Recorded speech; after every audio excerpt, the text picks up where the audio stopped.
예, 오늘 말씀 제목은 이제 목장 모임 생활수칙 두 번째 시간입니다. 첫 번째 우리가 사랑에 대해서 나눴습니다. 사랑 조금만 올려주시래요. 조금만. 두 번째 오늘은 용서에 대해서 함께 나누고자 합니다. 용서. 참 용서하면은 굉장히 마음 가운데 무거운 마음이 들 수도 있고 또 부담이 될 수도 있습니다. 참 그래서 이 말씀을 좀 피하고 싶은 경우도 좀 많아요. 그냥 말씀을 읽다가도 그냥 싹 읽어버리고 넘어가고, 좋은 말씀 있으면 거기에 계속 집중해가지고 막 기도하는, 하나님 축복 주세요, 축복 주세요, 뭐 이런 거. 근데 우리가 지금 이 삶 가운데서 우리가 해야 되는 것들이 무엇인지, 지난 시간 우리가 사랑에 대해서 나눴고 이번 시간 우리가 용서에 대해서 나눌 건데요. 지금 원래 지난주 수요일부터 지난주 수요일부터 이 사순절이 시작됐습니다. 십자가를 바라보시면서 주님께서 우리에게 주셨던 그 사랑, 또 주님께서 우리에게 주셨던 또 오늘 말씀해 주시는 그 용서, 그 용서를 또 묵상하시는 또 귀한 또 한 주간의 삶이 되시기를 간절히 바랍니다. 이 하루 한 줄 마음 산책이라는 책이 있습니다. 이 책은요, 우리보다 앞서간 그 명인들이 남긴 그 말 한마디 그 한마디와 또 거기에 이제 이어서 우리의 삶을 돌아보고 또 앞으로의 시간을 어떻게 계획할까, 계획하는 데 도움을 주는 이야기들로 그 엮어진 책입니다. 근데 이 책의 내용 중에 이런 글이 있습니다. 자살을 거꾸로 읽으면 살자가 되고, 그리고 역경을 거꾸로 읽으면 경력이 되고, 이 문전박대를 거꾸로 읽으면 뭐가 되죠? 대박 전문이 되고, 대박 전문이 되며, 그리고 내 힘들다라는 것을 거꾸로 읽으면 다들 힘내가 됩니다. 다들 힘내. 그 어떤 때보다도 우리는 지금 힘들고 어려운 이 시대를 살아가고 있습니다. 이럴 때일수록 우리는 서로에게 어떻게 인사를 해야 될까요? 어떻게 인사해야 될까요? 좌우 앞뒤에 계신 분들에게 이렇게 한번 인사해봤으면 좋겠습니다. 다들 힘내세요. 다들 힘내세요. 다들 힘내십시오. 자, 지난 한 주간도 세상 가운데서 영적으로나 육적으로 치열하게 전투하시는 수고 많으셨습니다. 오늘도 하나님의 말씀을 통하여 다시 한번 하나님께서 우리에게 힘을 공급해 주시는 이런 귀한 시간으로 하나님께서 이 시간을 또 만들어 주실 줄 믿습니다. 이 프랑스의 천재적인 수학자이자 또 물리학자 그리고 신학자였던 이 파스칼은요, 따뜻한 말들은 많은 비용이 들지 않지만 많은 것을 이룬다라고 말했습니다. 많은 것을 이룬다. 우리가 지금 하고 있는 이 말들로 인해서 우리는 많은 것을 잃거나, 말 한마디로 많은 것을 잃거나 또 말 한마디로 많은 것을 이루게 됩니다. 야고보서 3장 5절에 보면요, 이와 같이 혀도 작은 지체로 돼 큰 것을 자랑하도다. 보라, 얼마나 작은 물이 얼마나 많은 나무를 태우는가라고 말씀합니다. 이 세치도 안 되는 이 혀가 얼마나 많은 나무, 이 작은 불이 얼마나 많은 나무를 태우는 것처럼 이것이 얼마나 많은 일들을 일으키는가. 우리의 입안에 있는 이 혀를 통해서 말이 만들어지는데요, 혀가 없으면 말을 못합니다. 우리가 가진 이 세치도 안 되는 이 혀가 우리가 상상할 수 없는 그 엄청난 힘을 가지고 있다라는 말씀이에요. 이 우리나라 속담 중에 잘 아시는 속담인데요, 말 한마디에 천냥빚을 갚는다라는 말이 있습니다. 이것은 혀를 잘 사용하여 말만 잘하면 어려운 일이나 불가능해 보이는 일도 해결할 수 있다라는 의미입니다. 근데 반대로 말 한마디 때문에 말 한마디를 잘못했다가 천냥빚을 또한 질 수도 있다라는 것이에요. 이 말이라는 것이 이렇게 중요합니다. 여러분, 칭찬은 또 고래도 춤추게 한다라는 말이 있어요. 칭찬은 고래도 춤추게 한다. 이와 같이 말을 잘하면요, 안 풀릴 문제도 잘 풀리게 된다라는 것입니다. 그렇다면 하나님께서 우리 그리스도인들에게 주신 이 혀를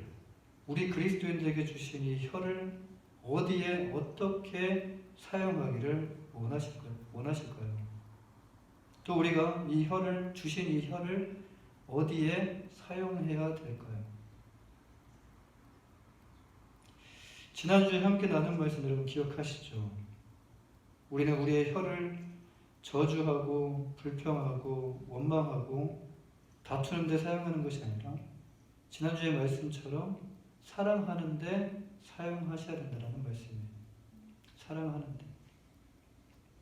또한 우리는 우리에게 주신 이 혀를 어디에 사용해야 됩니까? 지금 오늘 우리에게 주신 이 말씀과 같이 용서하는 데 이 혀를 사용하셔야 된다는 말씀이에요. 이것은 우리가 이 땅에서 살아있을 때만 할 수 있는 말이고요. 우리가 이 땅 가운데 살아있을 때만 할 수 있는 것이고 할 수 있는 말이고 할 수 있는 행동입니다. 용서하고 사랑하는 것. 그리고 감사하는 것. 그리고 하나님을 찬양하는 것. 천국 가면 찬양하잖아요. 우리의 의지와는 상관없이 천국 가면 찬양을 합니다. 그렇죠? 근데 이 땅 가운데서는 우리의 의지가 달려있어요. 이 땅에서만이 할 수 있는 것이 있다라는 것이에요. 천국 가면 하나님께 감사하잖아요. 천국 가면 다 하잖아요. 근데 천국하고 이 땅하고 차이가 있다라는 것이에요.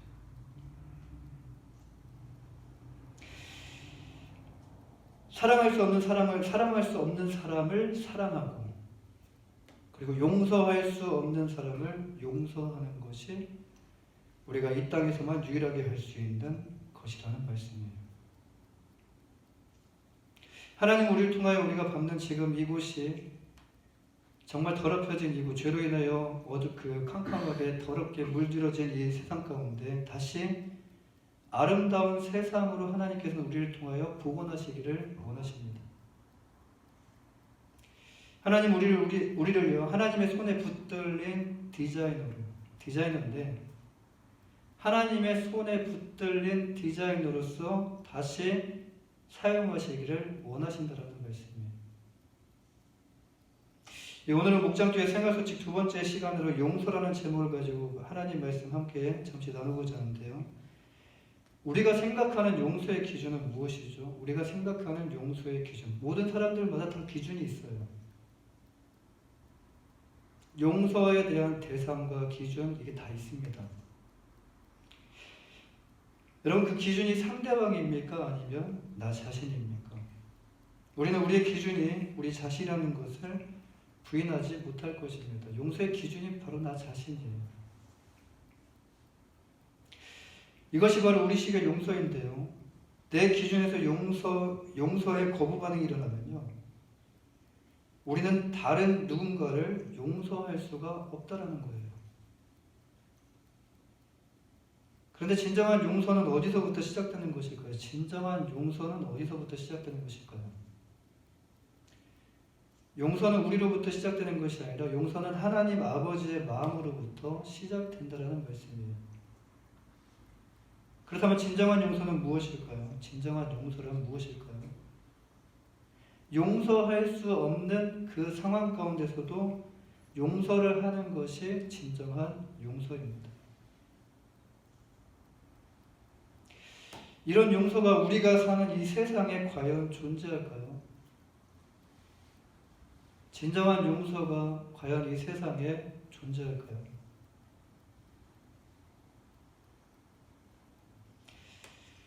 정답은 없습니다. 왜 그렇죠? 인간의 마음에는요, 용서의 마음이 없기 때문에 그래요. 나 용서의 마음이 있는데요. 누구 기준으로요? 나의 기준으로. 근데 이것이 그냥 순수하게 용서하는 것이 아니라 용서할 수도 있지만 근데 이것이요, 내 마음에 뭔가가 있다라는 거예요. 유익과 만족과 뭔가 이익에 대한. 손익계산을 너무 잘해요.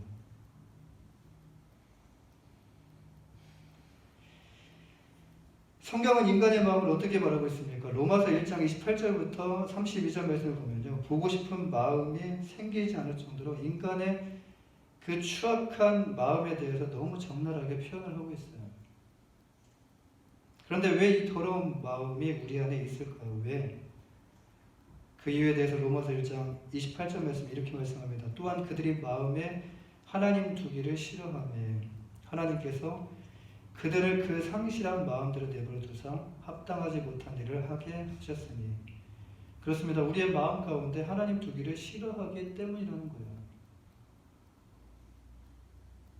하나님을 떠나서는 우리는 절대로 그 어떤 누구도 용서할 수 없다라는 거예요.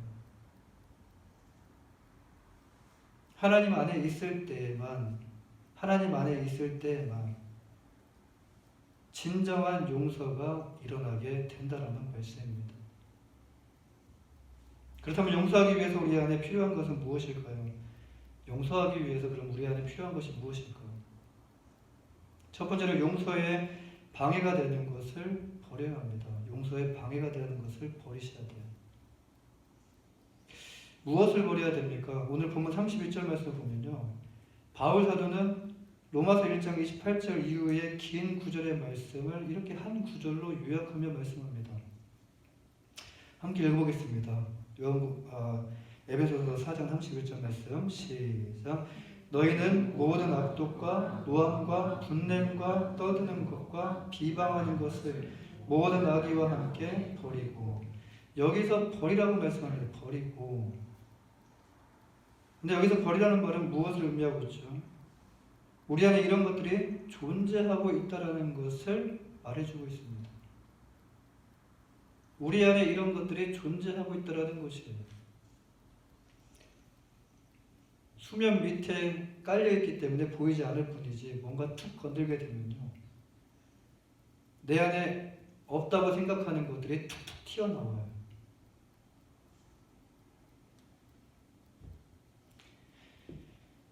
우리 안에 이런 것보다 우리 안에 사랑도 있고 용서도 있다라고 반문하실 수도 있어요. 그런데 그것의 기준이 이 사랑도 용서도 나에게 유익이 되지 않으면 하지 않는다라는 것이 기준입니다.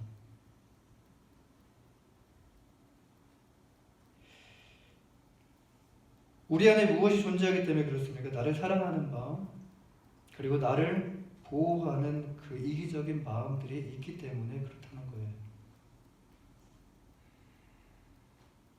내가 다치지 않는 선에서, 그렇죠? 내가 다치지 않는 선에서, 내가 손해보지 않는 선에서,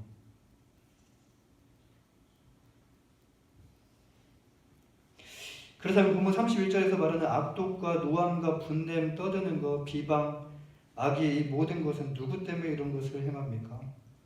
상대방이라고 말씀할 수 있어요. 그 원인을 상대방한테 돌릴 수도 있어요. 그 사람이 아니었다면 내가 이렇게 할 필요는 없죠. 이렇게 상대방이라고 말할 수도 있어요. 하지만 이 안을 들여다보면요, 나라는 존재가 보이며 나는 왜 이런 마음을 품고 있는가를 생각하며 나를 들여다보며 내 안에 나를 사랑하는 마음, 나를 보호하는 이런 이기적인 마음이 있기 때문에 이런 것들이 우리의 내면에서 외면으로 나타나는 것을 볼 수가 있습니다. 근데 나만 그런 것이 아니라 상대방도 그렇다는 거예요. 나 자신만을 말씀드리는 것이 아닙니다. 인간 세상에는 다 이것이 존재한다는 거예요. 왜 우리는 이런 것을 보지 못할까요? 보지 못하는 이유가 보이면 보겠죠. 그러나 보이지 않기 때문에 보지 못한다는 거예요. 사단이 우리의 눈을 철저하게 우리 자신을 보지 못하도록 우리를 사람에게 만들고 우리를 이기적이게 만들어서 이 벽을 만들어 놓았기 때문에 보지 못한다는 거예요. 남의 것은 너무 잘 보여요. 이런 말이 있어요. 나만 모르는데 다른 사람은 다 안돼요. 나에 대해서. 사랑하는 여러분, 이런 더러운 것들이 원래 우리의 마음에 있었던 것일까요? 정답부터 말씀드리면 아닙니다.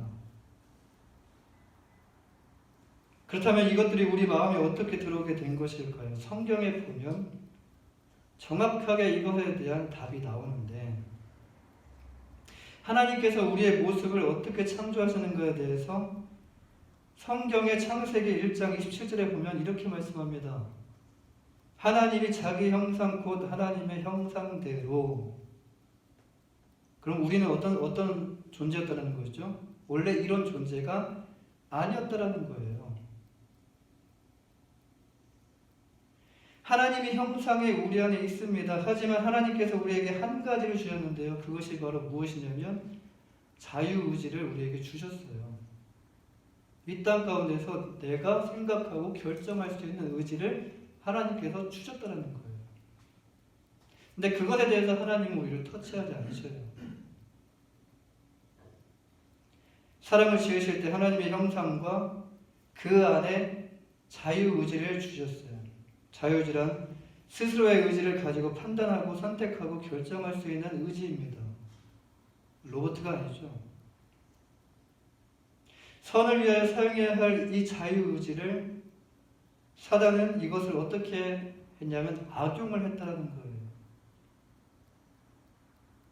그래서 자유의지를 가진 인간에게 죄를 짓게 만들었고요. 그 죄를 틈을 타서 이제는 그 죄에 대한 이 책임을 사단은 쏙 빠져나가버리고 그 죄에 대한 책임을 우리 자신이 지도록 만들었다는 거예요. 속고 살아가는 겁니다. 여기서부터 죄가 시작된 것이며 여기서부터 철저하게 이제는 자신을 보호하는 사랑하는 사람이 아니라 아내 하와에게 이제는 자신을 보호하기 위해서 변명하는 그리고 책임을 전가시키는 이런 벽을 나를 보호하기 위해서 이런 벽을 만들기 시작했다는 거예요. 죄가 우리 마음 가운데 들어옴을 통해서 이제는 자신을 보호해야 되잖아요. 자신을 사랑하고 자신을 사랑하고 보호하는 이런 이기적인 마음이 시작되었으며 이로 인해서 악독과 분냄과 떠듦과 떠는 것과 비방과 악의 등 악한 것들의 죄로 인하여 하나님과 인간 사이에 이 벌어진 이 틈을 타서 이런 더럽고 추악한 것들이 이제 우리 안에 들어오게 되었다라는 말씀입니다.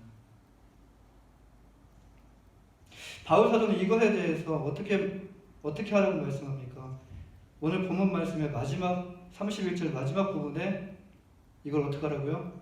버리라 라고 말씀해요. 버리라. 자, 우리가 버려야 될 것이 무엇이죠? 사랑을 버려야 됩니까? 용서를 버려야 됩니까? 아니요. 지금 우리에게 주신 이 말씀 그대로 우리 안에 품고 있었던 이 모든 것을 이제는 버리는 훈련을 하셔야 된다는 거예요. 근데 이건 내 힘으로 되지 않아요. 계속 말씀을 보셔야 되고 말씀화가 되셔야 돼요. 말씀화. 그리고 계속 기도를 하셔야 돼요. 기도화가 되셔야 돼요. 그리고 이것을 가지고 생활 가운데 실천을 해야 됩니다. 그래서 우리가 그리스도화가 되어 간다는 말씀입니다. 용서하는 삶을 살기 위해서는 용서에 방해되는 것들을 과감하게 버려야 한다는 말씀입니다. 만약에 이것 때문에 내가 천국을 못 간다면 어떻게 하시겠습니까? 에이, 목사님, 그럴 리가요. 설마가 사람 잡아요.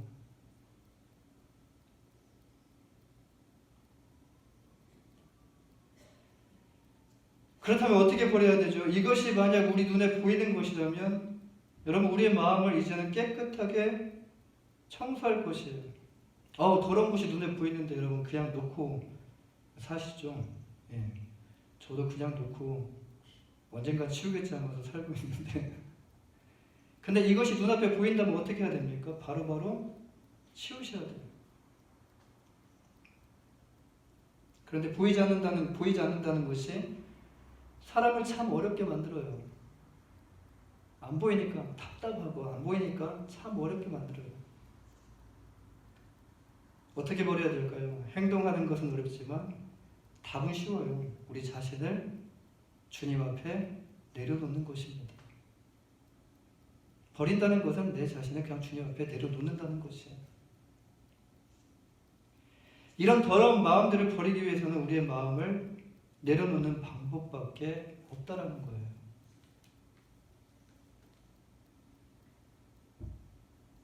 나를 내려놔야 됩니다. 이것이 용서하기 위한 첫 번째 방법, 버리는 것입니다. 버리는 것. 두 번째로 용서는 이해하는 마음에서 시작됩니다. 용서는 이해하는 마음에서 시작이 돼요. 이해하는 마음. 그때 당시에는 이해가 되지 않았는데 시간이 지나니까 이해가 돼요. 그때 당시에는 너무 화가 나가지고 이성을 잃어버렸어요. 이해가 안 됐어요. 근데 시간이 지나면서 이해가 되면서 용서하고자 하는 마음이 생겨요. 용서는 이해에서부터 시작됩니다. 오늘 보면 32절 전반절에 보면요, 서로 친절하게 하며 불쌍히 여기며라고 말씀해요. 여기서 그 불쌍히 여기다라는 말은요, 긍휼한 마음을 의미합니다. 긍휼한 마음. 근데 좀 더 이해하기 쉬운 말로 불쌍히 여기며라는 말은요, 이해하는 마음을 의미해요. 이해하는 마음. 그렇다면 용서하기 위해서는 무엇이 필요합니까? 이해하는 마음이 필요해요. 이해하는 마음. 이해한다는 말은요, 생각해보면 이해한다는 것은요, 나의 기준이 아니라 상대방의 기준 안에, 나의 생각이 아니라 상대방의 생각 안에 들어가는 것을 의미를 해요. 이게 이해입니다. 다시 말해서 이해는요, 내 생각을 내려놓는 것을 의미합니다. 이것이 바로 이해의 시작이에요. 상대방을 이해할 때 내 기준을 가지고 이해합니까? 아니요. 그 사람의, 그 상대의 입장에 서서 이해하기 시작한다는 거예요. 아, 그럴 수 있었어. 왜 그러냐면 그 사람의 사정과 그 사람의 환경을 들여다봤기 때문에. 사랑하는 우리가 누군가를 용서하려면 그를 이해하려고 애를 쓰셔야 됩니다. 이해하는 거 솔직히 말은 쉬운데요. 이게 정말 이해하는 그 자체가 쉽지 않아요. 애를 쓰셔야 돼요. 노력하셔야 돼요. 힘을 쓰셔야 돼요. 그가 나에게 분통 터지는 말, 행위를 했음에도 그의 입장에 서서 이해하려고 애를 쓰셔야 된다는 말씀이에요. 그래야 용서가 될 수 있습니다. 그를 용서하기 위해 먼저 그의 어린 시절이나 이런 성장 과정을 살펴보는 것도 필요합니다. 그를 둘러싼 삶의 역정에서 그가 받은 상처가 있는지 없는지를 살펴보는 것도 필요합니다. 분하고 억울하지만 나에게 그렇게 대한 이유가 이를 통하여 조금은 이제 이해가 되기 시작한다라는 말씀이에요. 여러분, 히틀러의 참모였던 아이만의 재판 과정을 취재하던 한 유대인 기자가요, 그가 처음 재판정에 나설 때만 해도요, 어떤 심정을 가지고 있었냐면, 이런 인간은 유대인이니까, 유대인이 뭐 피가 끓잖아요. 히틀러가 어떤 사람이었습니까? 그런데 그 참모였던 아이만 어떤 심정을 가지고 있었냐면, 이런 인간은 온 천하가 주시하는 가운데 극형을 받도록 해야 한다라는 그런 심정을 가지고 있었어요. 피가 끓죠. 화가 나죠. 그런데 그의 일생 이야기를 듣고 취재를 하면서 이 유대인 기자는요, 놀라운 자기 내면의 변화를 느끼기 시작했다고 했는데요. 그것은 다름 아닌 어느 순간인지 모르겠지만 어느 순간 자신이 그를 동정하고 있다는 것을 발견했다는 거예요. 들어보니까. 사랑하는 여러분, 이와 같이 이해는 용서의 시작이며 열쇠입니다. 누군가를 용서할 수 없다고 느끼십니까? 용서할 수 없는 사람, 내 마음 가운데 지금도 끙끙 품고 있으십니까? 누구만 손해예요? 나만 손해예요. 여러분, 누군가를 용서할 수 없다고 느끼십니까? 그렇다면 상대방을 이해할 수 있는 마음, 용서의 전 단계인 상대방을 이해할 수 있는 이 마음을 달라고 하나님께 먼저 기도하시길 바랍니다. 남편이 이해가 안 가요? 아내가 이해가 안 가요? 그러면 골방에 들어가셔서 막 이해가 안 가고 분통 터지고 화가 납니까? 골방에 들어가셔서 조용하게 하나님 앞에 하나님과 대화를 신청하시면서 이해할 수 있는 마음을 달라고. 그렇게 먼저 하나님께 기도하시길 바랍니다. 상대방을 이해하기 시작할 때 히틀러의 참고인 아인만을 취재했던 이 기자와 같이 이해하기 시작되면요, 놀라운 내면의 변화를 느끼게 될 것입니다. 이것이 용서하기 위한 두 번째 방법, 불쌍히 여기는 마음, 이해하기입니다. 첫 번째는 뭐죠? 버리는 거예요. 두 번째는 뭐예요? 이해하는 거예요. 내 안의 것을 버리고 상대방의 입장에 서서 이해하는 것이 바로 두 번째 용서의 방법입니다. 마지막 세 번째로 가장 중요한 말씀은요, 나를 위한 십자가의 용서를 묵상하셔야 됩니다. 그러니까 단계가 이해하는 단계까지 끝나는 것이 아니라 진정한 용서가 어디서부터인가? 지금 이해하기까지 끝나게 되면 이 용서는 나로부터 시작되고 나로부터 끝나는 거예요. 근데 이 용서가 진정한 용서로 가기 위해서는 이제는 마지막 단계인 나를 위하여 달려 죽으신 그 십자가의 용서를 묵상하셔야 된다는 말씀이에요. 여러분, 용서는 쉽지 않습니다. 용서는 힘들고요. 용서는 큰 용기가 필요해요. 3자의 입장에서는 쉬울 수도 있어요. 그러나 당사자에게는요, 이 용서가 쉽지 않아요. 어려워요. 힘들어요. 고통스러워요. 하고 싶어도 못합니다. 마음이 풀리지 않으니까. 그렇다면 용서하기 가장 힘들 때 우리에게 가장 좋은 방법은 무엇일까요? 오늘 보면 32절 후반절 말씀이에요. 서로 용서하기를 하나님이 그리스도 안에서 너희를 용서하신 것 같이 하라라고 말씀하셔요. 이 말씀은 그렇게 해야죠 라고 이해는 할 수 있어요. 그런데 내 마음이 감동이 되질 않아요. 움직이지가 않아요. 감동이 되고 움직일 때까지 무엇을 하셔야 되냐면 이 말씀을 묵상하셔야 돼요. 알아요. 압니다. 하나님 말씀이 그렇게 하라는 것을 알고 있어요. 그러나 내 마음에 감동이 오지 않아요. 내 입에서 말이 떨어지지가 않아요. 내가 발걸음이 무겁습니다. 갈 수가 없어요. 이것은 한 번 보고 두 번 보고 될 일이 아닙니다. 계속 이 말씀을 묵상하셔야 돼요. 서로 용서하기를 서로 용서하라. 하나님이 그리스도 안에서 너희를 용서하신 것 같이. 하나님이 예수 그리스도의 십자가를 통해서 우리를 용서했던 것 같이 용서하라고 말씀하셔요. 예수 그리스도의 십자가는 무엇을 의미하죠? 십자가는 죄로 인하여 죽을 수밖에 없는 우리들의 죄를 대신하여 죽으신 것을 의미해요. 예수 그리스도의 피값으로 우리를 사셨고 우리의 모든 죄를 용서해 주셨어요. 그래서 십자가를 바라볼 때 용서의 단어가 실체로 드러나야 돼요. 십자가를 바라볼 때 사랑의 단어가 실체로서 나에게 다가와야 돼요. 하나님은 우리의 모든 사정을 알고 계셔요. 하나님은 우리의 마음을 너무 잘 아십니다. 아니요, 완벽하게 아셔요. 왜 그렇습니까? 하나님께서 우리 인간을 하나님의 형상대로 창조하셨기 때문이에요. 예수 그리스도를 나의 구주로 영접할 때 우리 안에 누가 임하시죠? 하나님의 영이 임합니다. 성령이 임합니다. 악한 영은 떠나가고 하나님의 영이 임하셔서 우리는 새로운 피조물이 돼요.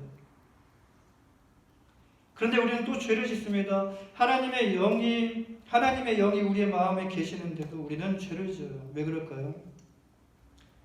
우리 안에 자유의지라는 것이 있다라고 말씀드렸어요. 이것은 생각하고 선택하고 결정할 수 있는 의지인데요. 하나님은 하나님의 형상대로 창조하셨지만 우리를 하나님의 마음대로 할 수 있는 그런 로봇과 같이 창조하지 않으셨다는 거예요.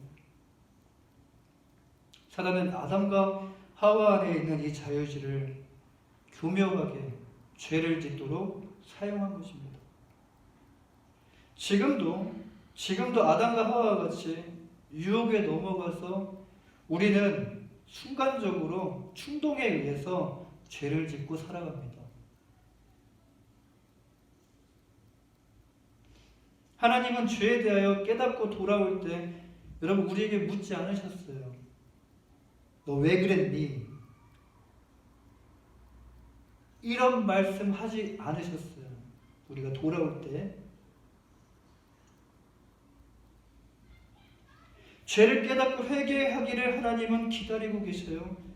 왜 그렇습니까? 하나님은 우리의 연약함을 알고 계시기 때문이라는 거예요. 사랑하는 여러분, 이제는 이 자유의지를 어떻게 사용해야 됩니까? 우리에게 주신 이 자유의지를 어떻게 사용하셔야 되죠? 로마서 6장 13절 말씀과 같이 이제는 불의의 병기가 아니라 의의 병기로 하나님께 드려야 되지 않을까요? 그렇습니다. 하나님은요, 우리의 허물과 죄를 아시고 보시면서도 그리스도로 우리의 죄를 대신 담당하게 하시고 우리를 사랑하시고 우리를 용서하셨습니다. 이 은혜가 얼마나 큰지 여러분 알고 계십니까? 여러분 이 은혜가 얼마나 큰지 느껴지십니까? 삶의 무게가 느껴지는 것처럼 이 은혜가 여러분의 마음 가운데 느껴지십니까? 용서와 사랑을 나에게 주신 그 십자가,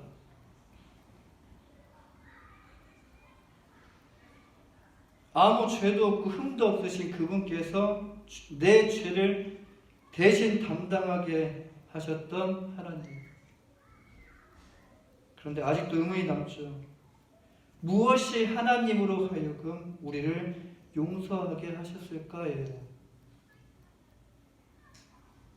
그것은 한마디로 우리 안에 남아있는 하나님의 형상 때문입니다. 다른 말로 하면요, 우리의 인간됨의 가치 때문인데요. 인간됨의 가치. 즉 우리는요, 하나님의 아들이신 예수를 십자가에 내어주신 만큼 그만큼 하나님 우리를 고귀한 존재로 생각하신다라는 말씀이에요. 우리도 이웃을 용서하고자 한다면 우리의 시각이 아닌 이제는 어떤 시각으로 우리가 이웃을 바라보며 용서를 해야 될까요? 하나님의 시각으로 그를 바라보고 용서해야 될 줄 믿습니다. 우리가 누군가를 용서하기 전에 우리 그리스도인들은요, 먼저 경험해야 하는 것이 있어요. 먼저 경험해야 되는 것.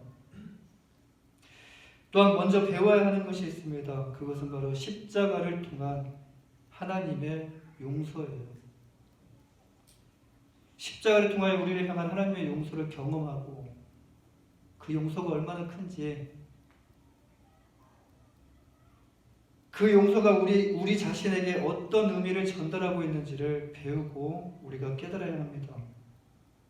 이것은 십자가를 바라보면요, 이거 십자가를 바라보며 십자가를 깊이 묵상하면 십자가가 이제 십자가로 보이는 것이 아니라 그 십자가가 실체로 우리에게 다가오게 돼요. 벅차오르는 감격으로 내 마음에 아무것도 없었는데 빈통이었는데 그 십자가를 통해서 내 안에 은혜의 강물이 흘러넘치게 되는 그 순간이 와요.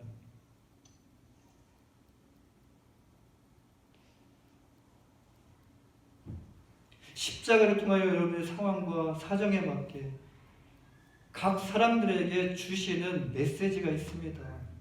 나에게 주시는 메시지가 동일하게 여러분들에게 적용되는 것이 아니에요. 십자가를 깊이 묵상하다 보면요, 십자가에 달리신 주님의 모습이 나에게 실체로 다가오게 되고 그 그를 통하여 드러나는 나 자신의 모습의 실체를 또한 보게 돼요. 그 내가 얼마나 더럽고 추악한 사람인지를 그때 비로소 드러나게 된다라는 거예요. 나에게 주신 용서가 무엇이고 나에게 주신 용서가 얼마나 큰지를 십자가를 통하여 먼저 우리 자신 개개인이 십자가를 통하여 경험해야 합니다. 그때 비로소 우리는 깨닫게 됩니다. 깨닫게 돼요. 우리가 절대로 용서하지 못할 사람을 용서하게 되고요. 용서가 이제 흘러가요. 이제 우리에게 있어서 용서하지 못할 사람이 없다라는 것을 깨닫게 돼요. 이것이 바로 십자가를 통하여 우리에게 주시는 하나님의 큰 은혜이며 하나님의 큰 축복입니다. 사랑하는 여러분, 우리가 육체를 입고 이 땅을 살아가면서 할 수 있는 것이 있습니다. 지금 우리가 육체를 입고 살아가죠. 육체를 입고 이 땅 가운데서 할 수 있는 것이 있어요. 이 세상을 아름답게 만들 수 있어요. 교회를 아름답게 만들 수 있어요. 그것이 바로 용서이고 사랑이에요. 누군가를 용서하고 누군가를 사랑한다는 것은 하나님께서 지금 우리에게 주신 이 명령이지만 여러분, 이것은요 명령만이 아니에요. 명령으로만 끝나는 것이 아닙니다. 이것은 우리에게 이 땅을 살아가면서 세상을 다시 아름답게 만들 수 있는 축복이에요. 그리고 사단을 계속적으로 우리를 유혹하며 죄를 짓게 만드는 이 사단을 뭉개버릴 수 있는 엄청난 권세입니다. 이것은 육체를 떠남과 동시에 지금 우리가 육체를 입고 살아가기 때문에 이것을 행할 수 있죠. 우리가 육체를 떠남과 동시에 이 모든 것 또한 사라지게 됩니다. 이것은 이 땅에서만 할 수 있는 유일한 말이고 유일한 행위이기 때문이에요. 아직도 용서하지 못할 사람이 있습니까? 이 말씀을 계속 묵상하시면서 용서를 실천하는 한 주간의 삶이 되시기를 주님의 이름으로 간절히 축원합니다. 기도하겠습니다.